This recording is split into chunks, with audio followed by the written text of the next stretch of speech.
and we are recording live for those who can't be joining us today. All right, so, hey, Joe. Hey. Hey. Okay. All right, so listen, and I will have to say, I always have an idea in my head of what I've been guided for us to touch on and discuss. In the spirit of full transparency, even though they don't know it, Evan and Kristen had a big part to play in today's learning lab. A big part to play. All right, so no pressure to Evan and Kristen, however. Okay, so I want you to turn to your journals where you actually wrote down what are those deal breaker elements for you that make you determine that somebody is a release for you. Like, clear cut. Sorry, this is it for me. I actually want to start our session hearing what's on each of your lists. You're probably thinking, wow, is that pretty like aggressive of Teresa to say that she wants to hear what's on everybody's list? Yes, I am confident that I want to hear what's on everybody's list. So I'm going to preface it also by saying this. I have no problems asking you what's on your list because here's the thing you should know. If your list is inordinately long, that's problematic. And I'm going to let you sit with why that would be the case, why you would have a long list of criteria to say this person is a release for me. So, with that being said, I'm going to pick you at random and just ask you to just tell us what's on your deal breaker list. All right. So, at the center of my screen is Evan. So, Evan, you win the prize. Of What's course. on your list? Okay, 3 things on my list. Okay. Thank you for saying that. I'm actually going to jot that down. So, if you can, before you even get started, tell me how many things are on your list. I appreciate that, Evan, because I'm actually going to write that down. So, Evan says he has 3 things on his list. Okay, what are your 3 things? If the interaction causes trauma or threatens someone's safety. Okay. If it is contributing to or fostering a hostile environment. Okay. And if the individual is, third one is if the individual is proudly and consistently putting up a wall of willful ignorance, showing no willingness to learn or evolve, for example, misrepresenting facts. Okay. All right. Thank you, Evan. So I'm not going to comment on anybody's. I just want to hear them for now, and you'll understand where all this is going. Okay. Next, Kelly, let me hear what's on your list. How many do you have on your list? Two. 2. All right. So Kelly says she has 2 on her list. Okay. What are those 2? Immediate physical danger to me Okay. or anyone else. Okay. Um, and serious verbal abuse. Okay. Thank you, Kelly. All right. I'm moving to Joe. Joe, how many do you have on your list and what are they? 2 on my list, and they're sort of like thinking about the context I'm in. Okay. So, online context, I will have a backward and forward with someone 3 times, but then I think I'm going to Evans like it's a willful and it's like no shift, willful ignorance. Okay. I will only answer, I will go back and forth no more than 3 times in that context. Okay. And then I'm thinking specifically about my training. So Okay. I will, we have had challenges. So we had the person who did the intent versus impact challenge spectacularly. And I made every effort to have a reasonable conversation about that. He was having none of it. And my thought is you are released not just for me, but you're released to people who have the power and responsibility to address it. So people in your organization who actually need to address it because it's their problem, not mine. Okay. Okay. All right. All right. So that was Joe. Liz, how many are on your list and what are they? I have 2 on my list. The first one is I'm not able to respond without my ego leading the way. And the Okay. second is I have a plan. Okay. All right. All right. Jen, how many and what are they? I have 3. Okay. The first one is someone is repeatedly using the N-word or racial slurs. Mm-hmm. Repeated refusals to listen or change behavior Mm-hmm. when called in or called out, Okay. and physical danger to me or others in the space. Okay. All right. Kristen, how many? So I have 3 in an honorable mention. I won't even mention the honorable mention. So in no particular order, because I just did it with a brain dump, targeting Black and global majority women, persistently harming, is harmful engagements, and refusal to acknowledge harm. Okay. But it's after some back and forth. Okay. After some back and forth. Okay. Yeah. All right. And Amy. So I have really just kind of one. The criteria for me to be able to release someone is that there is someone else to release them to. Mm. Okay. Otherwise, the context I'm working under is that it's another white person. And so I feel that my role is to continue to try to reach, to continue to try to place those seeds, without centering myself and without, if there's no one to release them to, then I consider that work to continue to be mine. Okay. All right. Now, before I even say anything, I am going to say this. Folks in the room will probably suspect that Amy is a plant, and that's why I picked her last, because you notice something very, very key that she said. What do you think it was that she said that I just zeroed in on?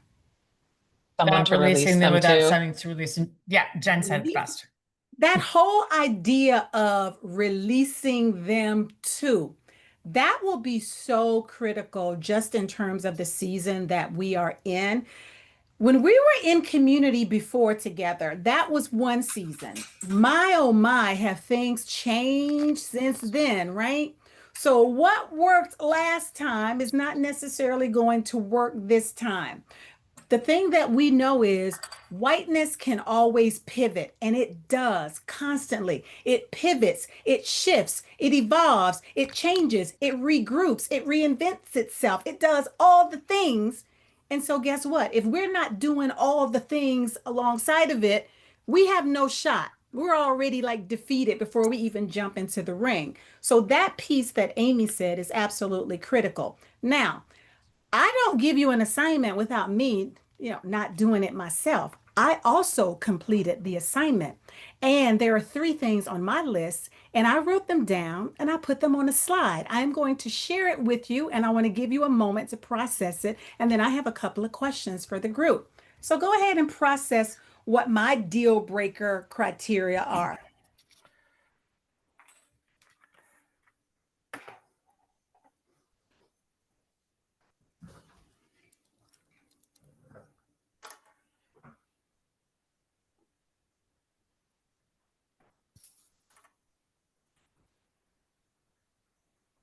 All right. Has Teresa, one of the everybody- words is missing. One I can't see because of the video. It says, or those who blank me. I can't see what the word is. Oh, okay. Or And those number who 2. look like me. Oh, okay, thank you. Okay. Was that the case for everybody where it's cut off? No, No. Oh, okay. It's because of And where I'm- my video is on my Mac. I can't Oh, move it. I'm okay. sorry. No, and I wanted to know too, because technology is not one of my gifts. So I just wanted to make sure that this wasn't a thing that was the case for everybody and it was something going on my end. So using the N word, verbally attacking me personally or those who look like me. And then number 3 is defending those who are doing number 2. And of course, I do understand that doing number 2 out of context sounds absolutely horrible, but you all know what I'm saying. Okay, so what do you notice about my list? What jumps out at you, if anything, about my list? But your safety as a Black woman. Okay, so the safety piece is jumping out for Joe. Mhm. Anything else jumping out at you? Is that you don't have the same responsibility that we do to worry about release. of another person. You have a completely different set of criteria that you are entitled to have around release. Yeah. And that, Amy, I take, but there's always still a caveat for people that look like me, knowing that when I release, there is still the probability that that person will be free to go and harm somebody else who looks like me. So, in that sense, you all are like my leadership team. And I use that term after a phone call that I had with somebody yesterday who does look like me, and she's been tasked with working with a leadership team that looks like each and every one of you. So she's an only, just like I am an only in this space. So as I was working through and thinking about today, I thought about the conversation that I had with that client. I thought a lot about Evan and Kristen. And then I just thought a lot about just this iteration of community and then also just the season that we are in.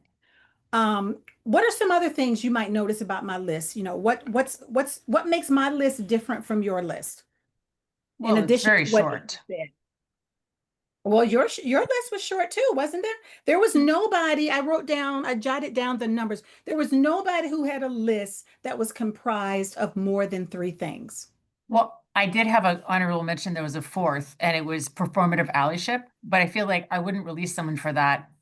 It would have to take a lot to release them for that, because that feels like it's coachable, it's trainable, it's worth going back and forth. I wouldn't release them, but it depends on context and who. Like, I'll never release my boss because I'll stick him on Megan and Christian. That's just not acceptable, right? Mhm. The same is not for everybody. Yeah.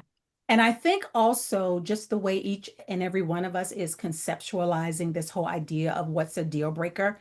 Deal breaker means I am not even going to engage in a back and forth with you. You Right. are a deal breaker. So from the minute it comes out of your mouth or the minute you do this thing, deal breaker, all bets are off.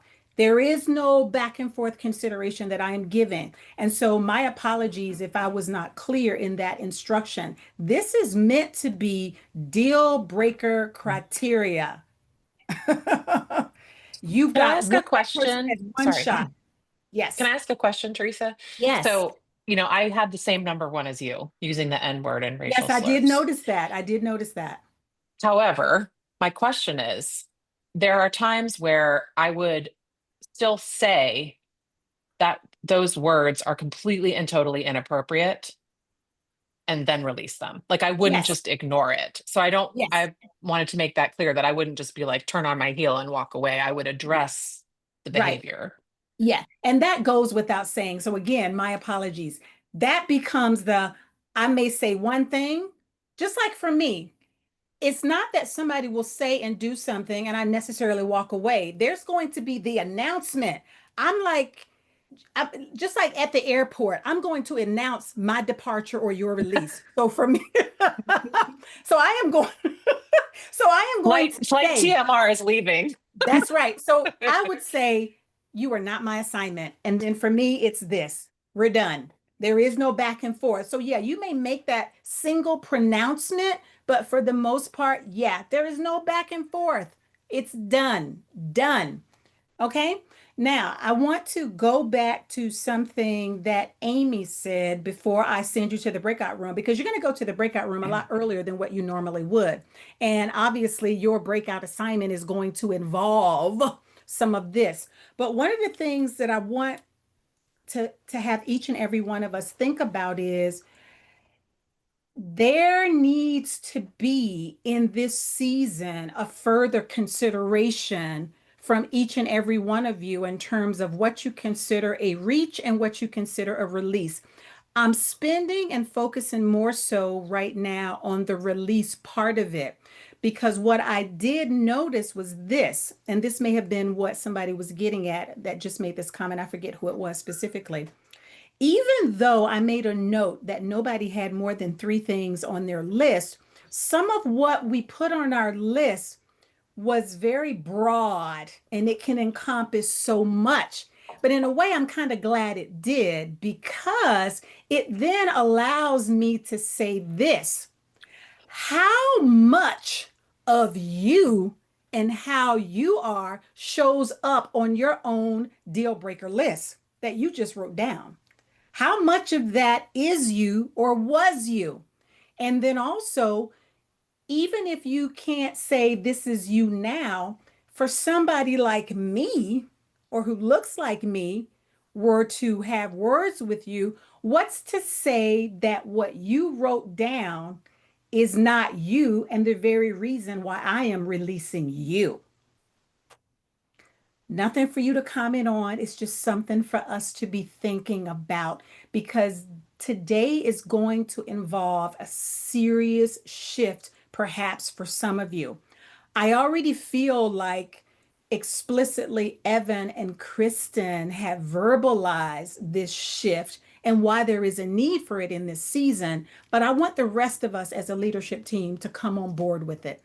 And notice I'm using the words leadership team today because there are things that you all can do and should do that I am not going to do, nor should I be asked to do or expected to do. You with me? Yeah. Okay. All right. So before I put the scenario up for purview, I want to throw out a term and I want you to write it down. And after you write it down, I want you to look at it. And then I'm going to ask if there's anybody in the group who would be willing to define the term without me having to jump in and define it. Okay. Are we ready? We got our page ready in the journal? Write down this phrase: extended reach.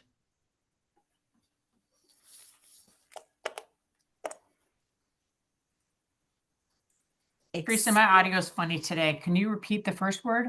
Oh, sure. Extended reach. Thank you. You're very welcome. Okay. Extended reach.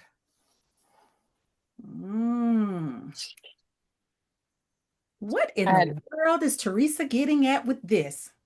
I just had a funny mental image. That's all. If you're like me, because Jen, you had the same thing on your list that I did at the top, I probably feel like I already know what you're thinking about this extended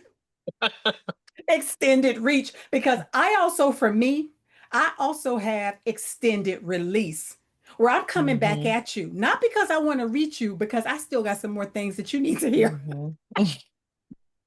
Yep. Okay, so who is going to define for us extended reach? Liz, and then Kelly. Oh, I got a couple of hands. I want to hear from each of you before I send you to the breakout room. Okay, Liz.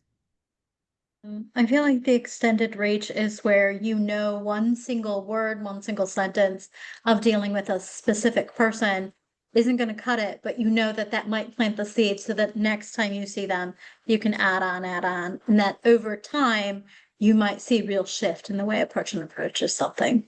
But Okay. it's not a one and done kind of. Not a one and done. Kelly, did you also have your hand up? I did, and basically the same idea is that it's little bites along the way, right? I mean, and I know now why you have Evan and Kristen in your sites. Evan's So that was definitely kind of a doing clue too, wasn't it? That was kind of a clue, Yeah. especially if you've been reading anything that they've been commenting on, then you know that was your big clue. Amy, did you also have your hand up? I did. So I come at it from a little different perspective. I think that it also involves reaching beyond and identifying and reaching beyond our own whiteness, how our own whiteness is impacting our reach and pushing through that into a different phase of reach. You've just kind of hit on some of our scenario work we're about to do. Very interesting. Anybody else want to add? Jen? Mine would be, it's not always just about the person that you're releasing in that moment. It could also be the reach of people around that you're making an impact on people who are also present, but weren't the offender, but they're not saying anything. Can I pop something in? Sure. So I'm so glad that everybody else spoke because the word mental image I got, and this is the one superpower I would love to have, is what's the movie The Incredibles?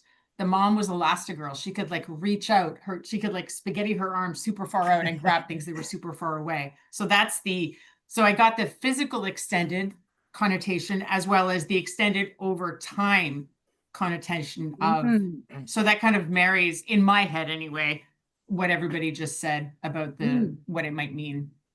Expector Gadget. Yeah. I love that. I love that visual though, Kristen. I really do. And I love everything that everybody just commented on because you're even giving me more to think about that I had not thought about as it relates to my intention with the extended reach. But I also want to circle back quickly to talk about what Jen brought up. What Jen brought up was also very interesting. But for me, I would ask you all to consider that as your proximity reach.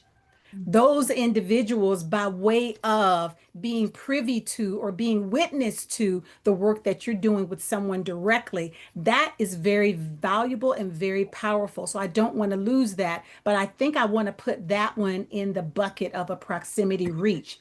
The extended reach, and again, thanks to all of you, over time, long term, your commitment or your investment that you're making in someone, and that person does allow you to extend yourself, you're going to have to really extend yourself because you're going to have to go out far in order to reach this person. Now, think about this. Those of you that were in Nassau with me, you've heard me say that you are your own primary audience. That is synonymous with me saying that you are your own extended reach. You never release yourself. You yourself are your own extended ongoing reach. And no matter how much dumb fuckery you say, no matter how much dumb fuckery you think, no matter how much dumb fuckery you do, you have not released you, have you? No, you've not. You're still hanging in there. You're still doing that self work and that inner work. So, in that sense, you have never been your own deal breaker. But yet, we've got this deal breaker list that we've now come up with to say that we're going to put this on other people to say, this person is my deal breaker. So, I'm going to use one thing at the top of my list. And please know, for me, as Teresa, this is a real stretch for me to even say this. The person who I hear using the N word, whether they're directing it at me or whether they're directing it at other people that they've determined, you're not like those other Teresa. Even if they think they're giving me a compliment, no matter how twisted it might be, that person for me, yes, that's a deal breaker, hell to the no.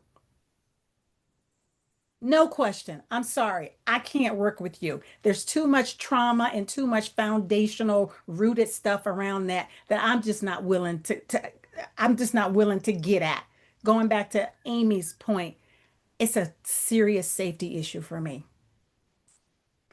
At the same time, I would ask you to consider in this season that we are in, would that person necessarily be a release for you? Or could that person be an extended reach for you? Go ahead and put up the scenario. Take a look at my scenario. And that was just one example. And I already saw at least one of you shaking your head like, oh, no, no way, no, So I am going to read this scenario and then I am going to open it up to questions. You've been tasked with moving someone from being a deal breaker release, which is your hell no, to being an extended reach. And that should be a period instead of a question mark. You've been tasked with moving someone from being a deal breaker release for you to being an extended reach. And then I have two associated questions with that, which I will make sure that you can still have visible to you when you go to the Oh, breakout thank room, you. because these two questions are what I want you to discuss. What inner work or inner shift would this require of you? And then also, what might a formalized extended reach plan look like? I feel like Evan has already given us some general parameters and context for the second part of it. And I would gather that he's probably also shared some kernels of insight for even the first one in terms of what he has shared about himself that allows him to be willing to undertake such an endeavor with somebody that a lot of us would probably consider a release. Here's why this is an important thing for us to start talking about. Sometimes the people that we would consider to be our deal breaker release, these are the individuals that hold power. These are the individuals that make decisions that impact all of us, not just the people that look like me, but they impact all of us. So when we are quick to release them, even if we say that we're going to release them to somebody else, releasing them to somebody else doesn't necessarily always involve your follow through or your keeping track and holding that person accountable for making sure that this person is not yet released again. There's so much of the unknown around releasing that person to somebody else. So in this season, I'm going to ask each of you to consider that, yeah, you've been asked, whether it be by me or somebody else, to change somebody into an extended reach. And for those of you that already have the question of, well, Teresa, what was it that made them a deal breaker release? That's irrelevant. Refer back to your own deal breaker list and pull anything off of there that you want, because you're already telling me what would be the hypothetical deal breaker. You wrote it down.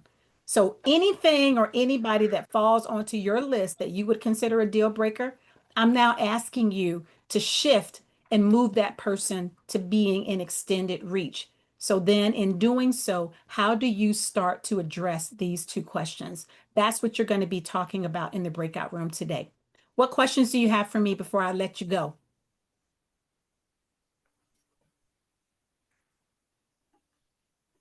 Wow, The that's first time amazing. I haven't asked one. And I'm thinking to myself, Same. that's amazing. And I'm actually going to take credit for that. Like, I think I set that up pretty well. Your hypothetical was already on your list. You came up with it, not me. So I'm glad I did that. Now, today we have an odd number of individuals. So there's going to be one trio. And so, husbander, here's what I would like for you to do. For my trio, can you just please make sure that we don't have Evan and Kristen in the same group? I want to make sure that everybody, man. if we can get the benefit of having Evan and Kristen to be in separate groups, because they've already done a lot of this extended reach work. So based on how he's setting it up, give us a chance to make some adjustments. You want to come say hi? Evan and Kristen should not be in the same group, and I will have one trio. My puppy my really Chris- wants to say hi to you guys. Oh, Okay, please. I want to see. Hello, Puppy. She keeps putting her paw on me like, Mom, what are you doing? Who are you That talking is to? hilarious, but that's really a good little intermission as we get the grouping all situated. So thank you for that. That was a much needed smile for me. Thank you. All right, so are we all set? It looks like, let me take a look at what we have here. Okay, so we got my two groups, I got my trio, and it looks like we're ready to rock and roll. Let's send you off to the breakout, knowing that you're not going to be able to flesh out everything, but at least get the conversation started. All right, let's do it. Blah, blah, blah, blah, blah. It happens. Okay, It happens. so For those of you that were paying attention to the timing, that was pretty much 15 minutes. What did that 15 minutes Wow. feel like? That was 15 Too minutes. short. Like Fast. 5 It felt minutes. Felt short? long, but it felt too short. Okay. Okay. And again, it was just the start of a conversation, but Mhm. that was 15 minutes. And I'm going to do something for the first time that I don't usually do. So thank you again, nod to Jen. This is a day for first times. I am going to go ahead and give you the 2 closing thorn questions now for you to write down in your journal. And then we will talk about what just happened in the breakout room.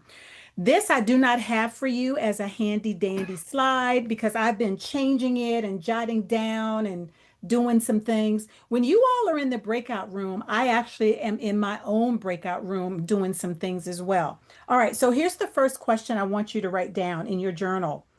How do you define reach success?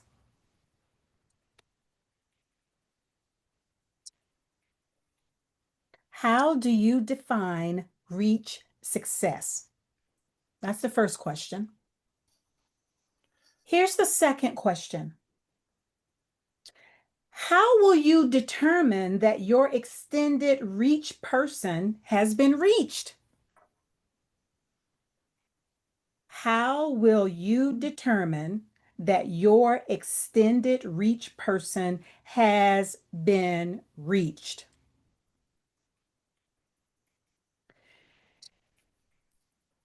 Do you know how in business they always have those KPIs, which they call Yes. key performance indicators? So that second question is my way of asking you, what's going to be your KRIs, your key reach indicators? So we might even start adopting that acronym so that you'll know what I'm talking about. So your key reach indicators.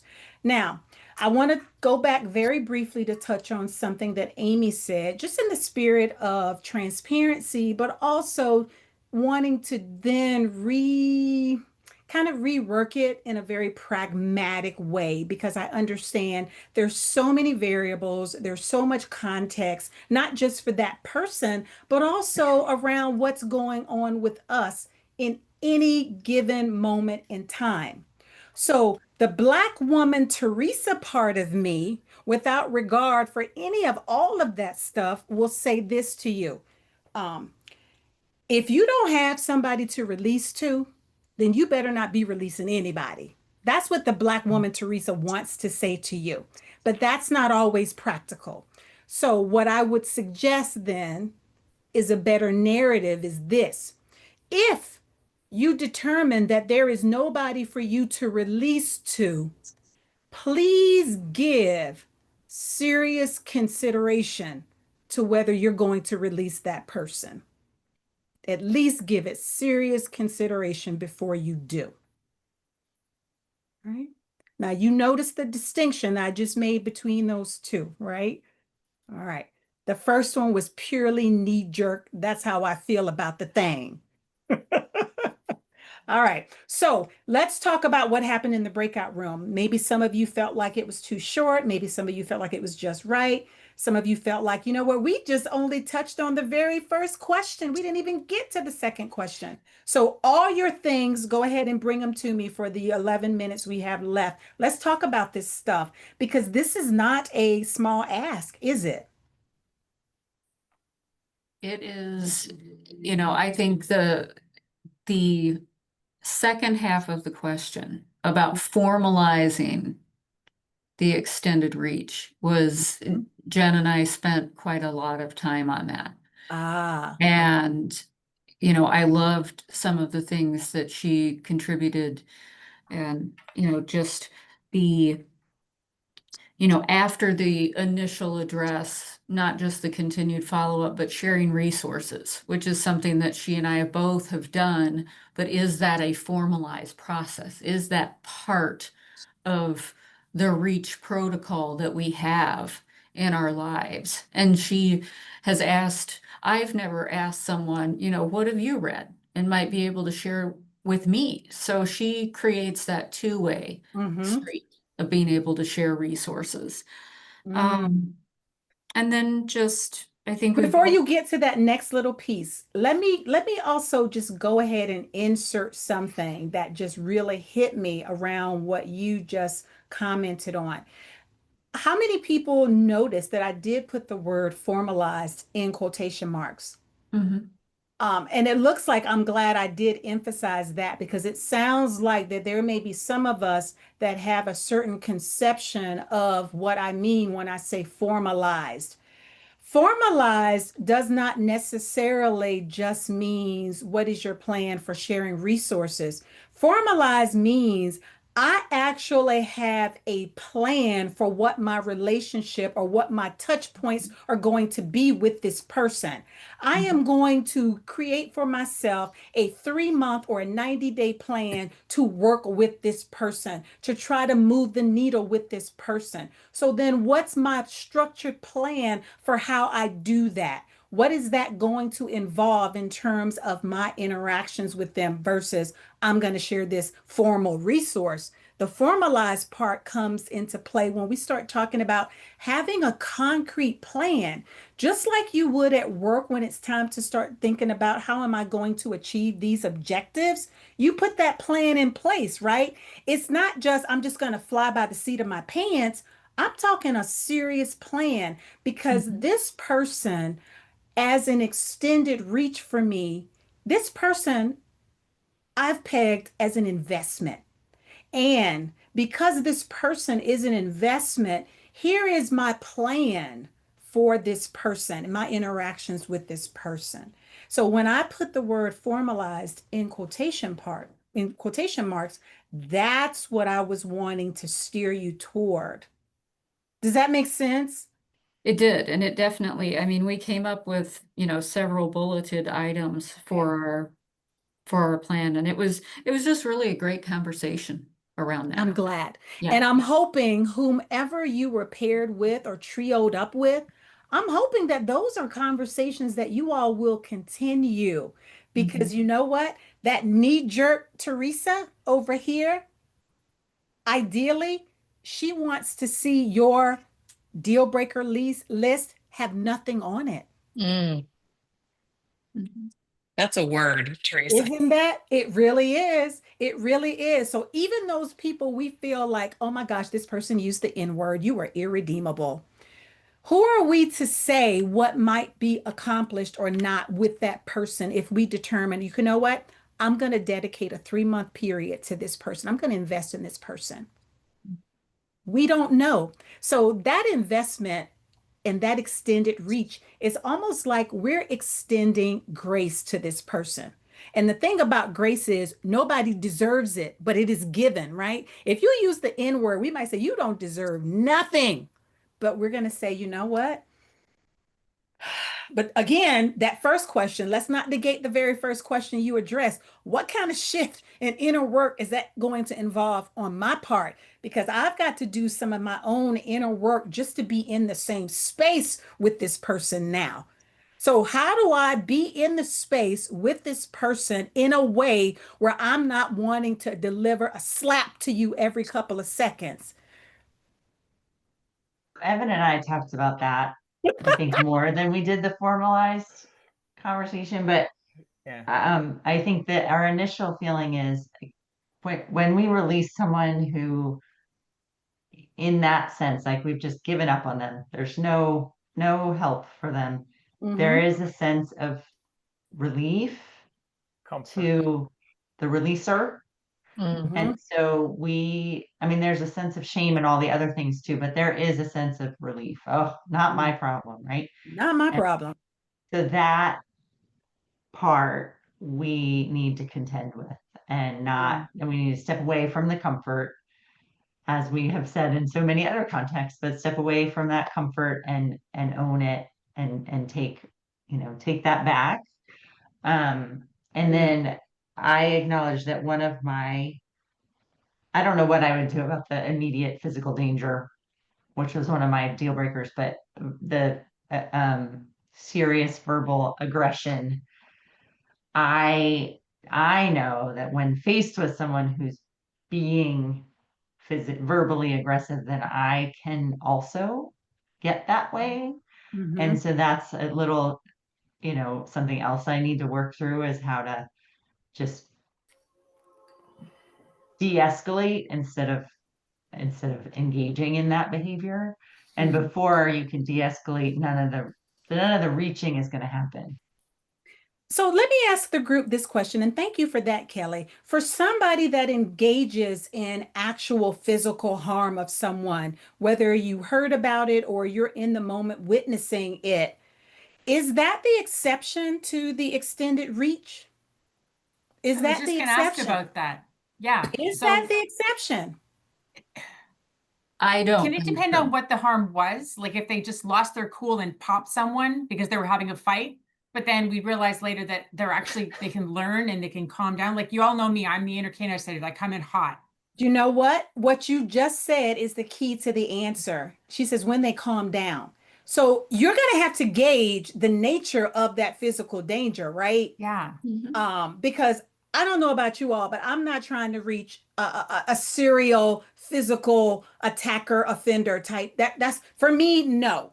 But if you think about somebody who loses their cool in the moment, but then thinking about an extended reach where you're not getting to them while they're heated like that, there has to be Exactly. some time that passes to give that person an opportunity to calm down. Think about it, and Joe may be able to attest to this.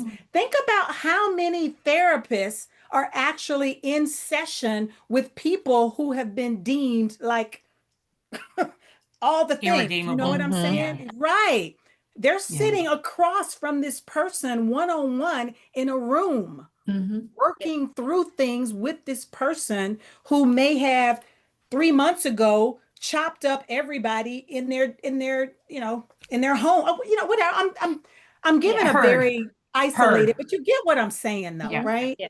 So I Yeah. just want us in this season to just be very mindful of what we are considering a release and then thinking about how much benefit each of you all can do as leaders in this space. You all are long-term leaders in this space. You all have staying power. You all have been called out, called in. You all have actually been blocked by people. Things have happened. You all have actually been on the front lines to some stuff, and you're still here. You're still standing. There is so much that each of you has to offer to somebody that you would say, okay, that's a deal breaker person for me. There's so much that you all can offer that I cannot and should not offer. Still making sense to this group? All right, Absolutely. Joe, what Mhm. else? What else? Just thinking, I know it's come up here rather than the group, but as you were talking, I was thinking, yes, I do talk to some of those people. So but it's interesting. How do I do that? Because I was thinking that there's people I'm releasing, so I'm like, you're not worth my time. I'm not going to get anywhere with you. But actually, I'm often in really like everyone else thinks this is hopeless conversations. And the difference is reframing the relationship, first of all, with the person, and then also reframing your responsibility. So as Amy says, this is my job, but also reframing the relationship. Like this person, you have to have some of that if you're going to engage with them. So yeah, I have, and it's funny, I do talk to people who use the N word, and they're often kids, and then it's often I often change people's minds on really big things where I really hate their attitudes and what they're saying and all those things, because I view it as my job and my responsibility. And my relationship with their person is they're more than that. They're not just that. It's only a part of them. Yes. So there are other parts of them that we can find a way to connect with. So those are the things that were coming in my head. Oh, Just- yeah. And I love that. I love that, Joe. And I like this idea of reframing the narrative. So turn back to the page where you wrote down deal breaker criteria. Okay. So check this out. Reframing the narrative would have us making sure that we're saying that this is or was deal breaker criteria, but the individual themselves are not a deal breaker. You see the distinction with that and how you reframe that? Mhm. It is Yeah. that behavior or it is that thing that came out of your mouth that was the deal breaker. You yourself are not the deal breaker. It was that thing you did. That's a deal breaker criteria. But you yourself as a person. Mm. So again, I think for me, just based on everything that's been going on, and again, I have to tip my hat to both Evan and Kristen, because right now Evan is engaged in an extended reach that he has shared with all of us. So is Kristen with somebody Yeah, who's in a yeah. position of power, not just over her, but in a position of power with other people. They are taking those things into consideration to say, there is something at stake for me being able to reach this person. It's bigger than me and my discomfort, or you know what, I just don't want to be around you. It's bigger than that, isn't it? Amy, you got your hand up. Yeah. I would want to just offer when it comes to physical safety, Mm, um, it's almost one of the last things that I think about, and that is not the same for everyone. I get that. So are you saying your own safety is the last thing you think about? Yes. So Okay, I often will, I will confront people on a plane. I will it's it's not something I take into consideration Okay, often. okay. I think that oftentimes we don't realize how truly not at danger we are, especially as white women. Mm. Not many people are going to haul off and hit me out of the blue. So I'm more exposed to that type of actual physical danger from my own family who feel comfortable enough to maybe raise a hand to me. So Wow. I would just say that when you're putting that criteria on your list, know what power you actually have and privilege that you have in your personhood as a white person, that you're probably not actually in physical danger. You may be in a great deal of discomfort, but use that place of power to your advantage and say to whoever is being the aggressor, back the fuck up. Leave that person alone. Trade seats with me. If you think you're such a big man, pick on somebody else. And, I come from an abused background. I was abused as a child. So it is the number one thing that will set me off is to see someone else being abused.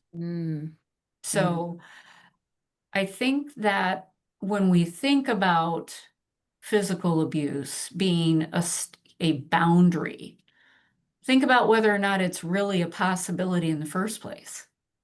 Because strangers are not really apt to, especially for white women, just haul off and hit you. I just realized Looking at it's, people, I'm looking around to look at other people's facial expressions because I just want to see how many people are in agreement with that. Especially if it's another white person. yeah. It's 2:04. May we continue for a bit? How is everybody doing? Because I have about another 5 minutes or so, but I respect. Do 5 and minutes. appreciate- Yeah. 5 I minutes. need to Another go. 5 minutes? Okay, 5 minutes? Okay. So I have I a was looking at response to- everybody's facial expressions, though. I wanted to see if if Yeah. everybody was in agreement with the last point that Amy was making around white women in particular are not necessarily going to be in physical danger of somebody just hauling off and just hitting you out of the blue, a stranger. I was just So- curious about that. Yeah, so that's if my mind goes to risk mitigation, and yes, the risk is low, but the risk is still there. And Amy, I completely agree with everything you said, and that it's also a personal decision. I myself, when I was a young person, I used to jump in the middle of fights. And then I got older and wiser and realized that, okay, like I've gotten shoved, thrown to the ground a couple of times. It wasn't like a racism issue. It was two idiots fighting in a bar, but I thought nothing of it. I had a kid and I'm like, ooh, and her father's non-existent. I'm responsible for a human. I can't pop off. I can't, so now like I won't even go to a protest, but I'll do everything else, because I'm afraid of physical danger simply because she needs me for another couple of years. So hopefully in a couple of years I can, but it's interesting, and I completely hear. Sorry, I'm still talking. The point has been made. That's okay. And the reason why I wanted to look around and see what the other facial expressions were like is because I probably have mixed feelings about that, only because I feel like your whiteness protects you when other people don't know you. Strangers don't know where you fall. But for people that know you and know what you're about and know what you stand for and what you'll speak up for, you can be in danger around that. You will be attacked for what you believe. Proximity to Blackness will get each and every one of you killed.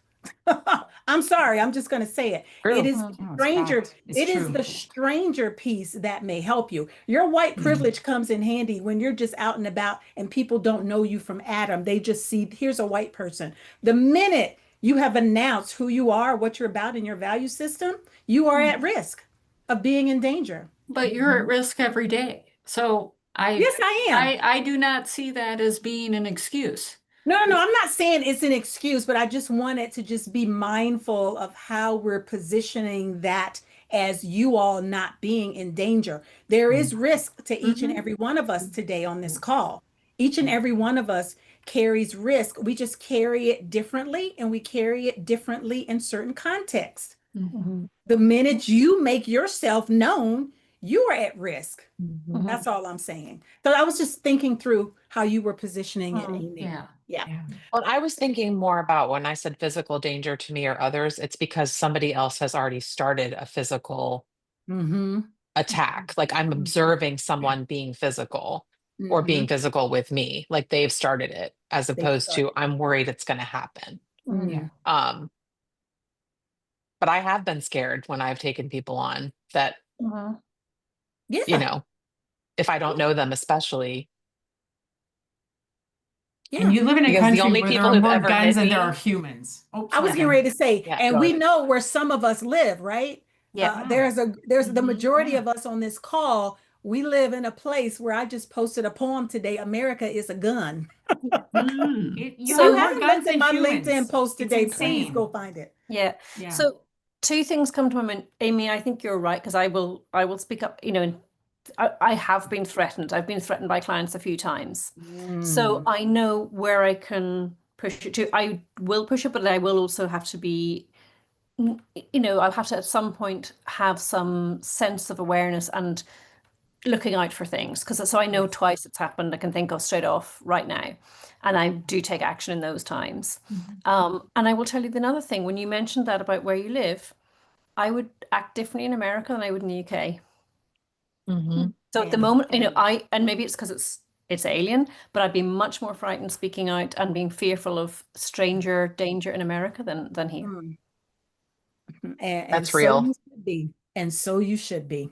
Mhm. So you should be. I mean, I'm one of those people now, like when I'm in the grocery store, and I think my husband, and I, it may have been a couple of weeks now, where it's like, look, this individual is giving off energy. I'm a little bit concerned about this individual over here. We need to keep our eye on this person, because we don't know when the next mass thing is going to happen, whether it be at a school, a grocery store, or whatever. I'm like, A I'm picking up church. some weird vibes. Yes, I'm picking up some weird vibes from this dude. Are you checking it? And we both were getting the same vibes from this guy walking around the store. And I'm like, he's looking kind of iffy. I'm not trying to be too close to this person. Let's keep an eye on this person. So the awareness piece should always be there. Safety for you all should always be a consideration. That's not just a consideration for me and people that look like me. It should be a consideration for each and every one of us. So please do not think that today's session was me negating your rights and need for safety. All I want us to be thinking about in this season is what we can do around extended reaches, where before we may have been like, nah. And again, so inspired by Kristen and Evan. So inspired. Well, All right. I just want to quickly blurt out that I used to be petrified of doing this. One, because like he could just fire me, but it's Amy and Ange from two different perspectives being like, but you can. And then right after that, I had a conversation with this Marie-Ève person who's the only DEI person. And I'm like, yeah, I can do this. I felt a sense of relief. And I'm like, bring it on, baby. So thank you, everybody. I need a recording of that. Bring it on, baby. Bring it on, baby. Recording. Yes. We need t-shirts. Yes, there you go. Bring it on, baby. Okay, I have truly enjoyed this session. This session has special meaning for me. I am going to include in our debrief some additional questions that I want to challenge you around, because even though we're in this season of inward and onward with our own stuff, there's still work to be done. And I want to make sure that I can support you and give you some things to be thinking about. The second question in the chat is not more important than the first one. The first question is not more important than the second. They both go together and should fit like this when you start thinking about what is going to be your extended reach project. Hint, hint. Do you kind of see what might be upcoming in the community? Extended reach. Get ready for it. Get ready for it. Get ready for it. Look at Jen. Now she reminds me of that movie with Macaulay Culkin. Oh. Home Alone. Well, I was thinking, can it be a person of color who's our extended reach? You know what? Oh, I'm thinking about you, Jen. Can be a person of any hue, because just so you know, as a review, whiteness comes in all hues. Reaches come in all hues. So yes, your extended reach can be a person that looks like me. Because you know who it gonna be. I think I do. I think I do. And I am rooting for you. You make sure you touch bases with me, because I have some choice things to share with you. Because I I would have love some to get. I have some inner knowledge on how the mind of people like me, how it might work around some things. I can tell you what to be on the lookout for, girl. Okay, I'm ready. So do not Appreciate it. imagine Whoopi Goldberg saying this to you. Don't even imagine it, but I still love this. You in danger, girl. None of y'all are in danger, girl, when it comes to your extended release. That's how we're Did going you to know position that's it. my theme? That's my theme with my coach. Are you I serious? said, You in danger? yes. I told her, I was like, remember Whoopi and Ghost? But she's like, you in danger, girl. I was like, You that's in when I danger, know I girl. gotta pay attention. That is so You funny. and I- So you and I are wardrobe twins today and mindset twins today, Jen. Yes. Okay. All right. So with that being said, you all have a beautiful, beautiful long weekend for those of you that it's applicable to. And I will see you on the other side of the debrief. All right. Thanks, Thank everyone. you. Thank you, Bye. Teresa. Thank you. Thank you. Thank you. Bye, everybody. Bye. Thank you. All right.